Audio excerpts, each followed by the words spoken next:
বিবিদের একটা বিষয় নিয়ে আলোচনা হয়েছে। তো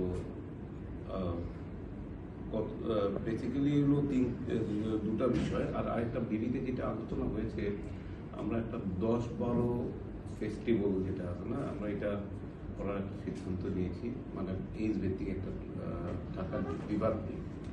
এবং এটা প্রস্তাব দিয়েছেন আমাদের টেকনিক্যাল কমিটির অন্যতম সদস্য মনু সাহেব। এবং এটা একটা কমিটিও করা হয়েছে। এবং আপনারা জেনে খুশি হবেন, এই 10-12 যে এই টুর্নামেন্টটা ওনার মাধ্যমে কিন্তু একবার শুরু হয়েছিল বালুন্দা থাকতে, এবং সেই সময়কার যারা 10-12-তে যারা খেলছেন সেই টিমেরই প্রায় 7জন প্লেয়ার কিন্তু এখন ন্যাশনাল টিমে খেলে সেই টুর্নামেন্টে।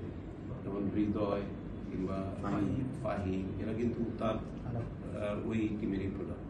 সেই ক্ষেত্রে আমরা মনে করি আবার যদি আমরা এই প্রোগ্রামটা টেকনিক্যাল কমিটির আন্ডারে যদি আমরা শুরু করতে পারি, ভবিষ্যতে এখান থেকেও মানে ফিউচার আমাদের স্টার তৈরি করার জন্য একটা প্রক্রিয়া শুরু হবে। এবং আমরা যেটা বলেছি, এবং প্রত্যেকটা ক্লাবের সাথে আমরা যারা সম্পৃক্ত রয়েছি, আমরাও যদি এইভাবে একাডেমিগুলিকে আমরা রিচ করতে পারি, আমরা যদি অর্গানাইজ করতে পারি, তাহলে বেসিক্যালি আমাদের মানে ভবিষ্যৎ প্লেয়ার যেটা ন্যাশনাল টিমের প্লেয়ারগুলি এই জায়গা থেকে বের হয়ে যাওয়ার একটা স্কোপ তৈরি।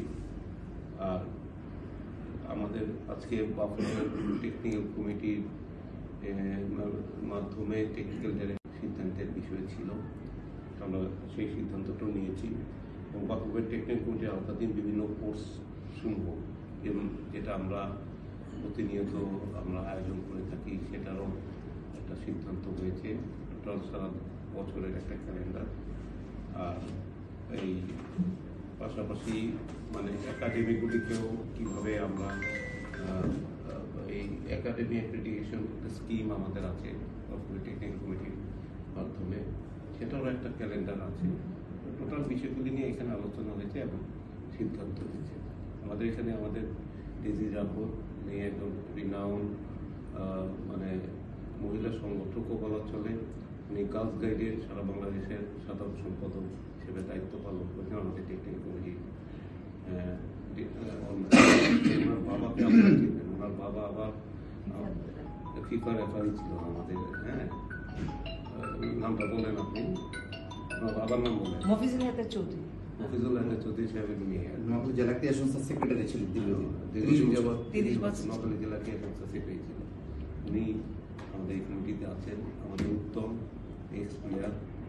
হ্যাঁ, একসময় ব্রাদার্সেরও ক্যাপ্টেন ছিল, ব্রাদার্সে খেলেছে, ন্যাশনাল টিমও খেলেছে। মিরাজ আমাদের বাফুর আমাদের বিশিষ্ট সংগঠক।